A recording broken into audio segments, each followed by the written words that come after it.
पाकिस्तान एक बार फिर IMF के दरवाजे पर है, जहां $7 अरब की एक और इमदाद तलब की जा रही है। ये कर्ज तकरीबन 37 महीनों तक जारी रहेगा।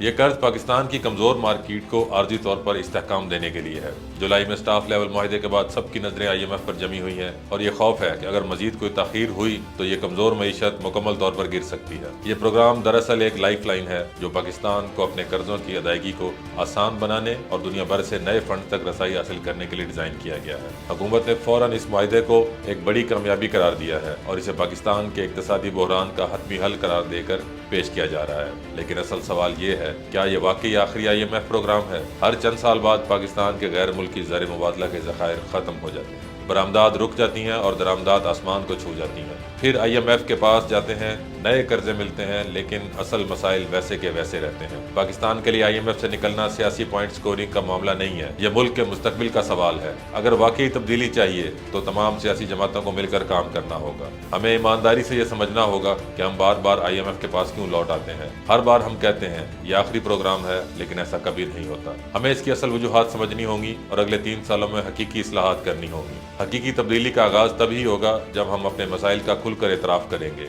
अवामी कर्ज अब नाकाबिले बर्दाश्त हो चुका है और दुनिया ये देखना चाहती है कि आया पाकिस्तान वाकई इस मुश्किल से निकलने का इरादा रखता है या नहीं।